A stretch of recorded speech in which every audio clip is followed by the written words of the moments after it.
The biggest meme in coffee world right now is something called soup. Bruh. And if you ask 5 different people what soup actually is, you're liable to get 5 different answers. And that isn't actually a problem with this brewing method. In some ways, that's actually kind of the point. There are some common threads, but like any good meme, a core thing with it is that everybody tends to put their own spin on it. And also, like any good meme, there's a lot of lore that goes along with it. You see, when we talk about memes, very often we're talking about funny videos or pictures that we see on the internet. But memes are ultimately, by definition, concepts or ideas that emerge and then spread. And soup, which is an espresso adjacent coffee drink, is actually more closely defined by the cup than by a specific brewer, a specific recipe, or any other specific set of parameters that you use to get to the final result. So before we get to any of the lore around soup, which is fascinating, or actually making some, let's talk about what makes up that cup. It is brewed like espresso, very lively, a nice present acidity, but also very balanced and forgiving. Very easy to brew, very drinkable, and often enjoyed with very lightly roasted coffees. Those types of coffees can often be very difficult to dial in with traditional espresso, and soup offers a very attractive alternative because it seems like in some ways, no matter what you do, you're going to end up with a tasty cup. Now, when it comes to the actual taste, it's going to be a very juicy taste with a body that ends up somewhere between filter coffee and espresso. Now, there are a lot of different ways that you can actually get to that final result. That being said, you need some kind of starting point for how to get there. And there are some common factors that sort of give it a little bit of a lane. Number one, it's generally brewed more or less like espresso, but at very low pressure, often less than 1 bar. And because of that, you can kind of consider it more like a flow profile than a pressure profile. Number two, there tends to be 2 stages, a soak and then a pull. And the pull tends to be very fast. Now, when you say how fast, most people would just say, just send it. And that soak, which comes before, is about allowing for a faster, less resistant flow in the main pull. Number 3, ratios tend to start around 1 to 2.5 and very often go much longer. That's 1 part coffee to 2.5 parts water or more. And number 4, grind size tends to be somewhere between filter and espresso. Now, this is a rule of thumb, but a lot of people say whatever your filter grind size is, cut it in half, or whatever your turbo espresso grind size is, double it. Anywhere in that neighborhood is going to be fine. And I'm going to add a 5th one, which is that it should go by feel, and dialing in by taste trumps everything else. And as long as you're even loosely within those parameters, it's very likely that you are going to have some good soup. Now, if you're a coffee person, you're going to be immediately jumping in with some clarifying questions like, what's my dose? What's my water temperature? What's my ratio? What brewer should I use? How long is the soak? What should my timing be? And soup will say, chill. Bruh. Which is kind of hard to wrap your head around at first, but really the thing just works. So stick with me here. And if you don't, for some reason, get a good result off the hop, then it's pretty easy actually to optimize. So we'll talk about how to do all that. But to really understand the genesis of the idea that is soup, you need to really look at its origins. And those origins are in a little corner of a lovely little place on the internet called the Espresso Aficionados Discord server. Now, if you're not familiar with Discord, it's kind of like this semi-private chat server with all these different channels where you can discuss specific things with a group of like-minded people. And just a little plug for the EAF or Espresso Aficionados server. It's a wonderful, kind, open-minded place where you can go to ask questions and learn wherever you're at in your coffee journey. So I'm going to link that server down in the description. Highly recommend. In that community, there are a group of users who discuss different types of espresso shot profiling. And the easiest place that you can point to as the very beginning of soup is a thread within that group called the Soup Kitchen, started by a user who goes by DC. And basically the only qualifier for soup at that time was, let's talk about some low pressure fast shots. There was a little soup icon, and that was where soup really started to get a lot of traction. Now, a number of months after the Soup Kitchen thread got started, I actually had the chance to meet DC at a coffee expo, but when he did start the thread, he was using a Cafe Lot robot for this, which you can see if you go digging for videos, as if I need another reason to love the robot. And DC was actually responsible for bringing some very early definition and really shaping the concept of what a soup profile looked like. But soup didn't start at that moment.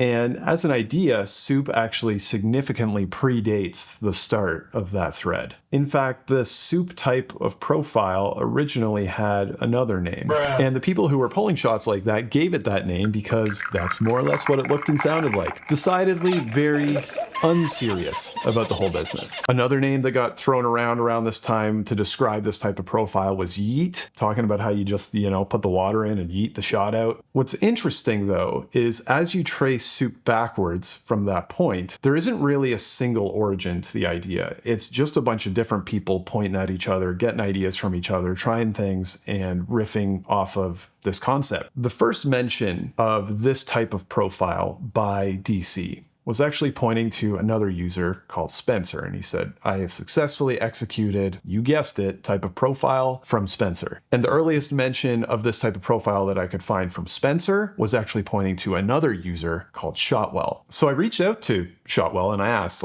hey, where did this idea come from of this type of shot? And he pointed me to a video, an EAF giveaway actually from 2021, where he's pulling a shot with the Espresso Forge and it's low pressure and fast. And while it doesn't totally fit the definition of soup today, it is a good example of how an idea kind of started innocuously, almost by accident. The result was good. People took it, they iterated on it, and before you know, this concept of soup has emerged and spread. People put their own spin on it, everybody having a good time, nobody taking themselves too seriously, and a thread full of good soup and memes. Now, since then, a lot of interesting things have happened, actually. Soup has continued to evolve. Different people kind of jumped in and became power users within the soup sphere, and one of them is named Bailey. And in 2025, we have a very key moment within the world of soup, and with Bailey, who was at a coffee expo and walked by a booth where they were showcasing this, a brand new brewer from OXO called the OXO Rapid Brewer. And Bailey dropped pretty casually into the thread, hey, I saw this thing, I bet it would work pretty good for soup. It's low pressure, pulls kind of like espresso, semi-coarse grind, should work. And sure enough, it did work. Bailey also created a soup profile for the meticulous espresso machine. Lance Hedrick has created a ton of soup content out there. And you see more people iterating and trying soup, seems like every week. Now, do you need an OXO Rapid Brewer to do soup? No.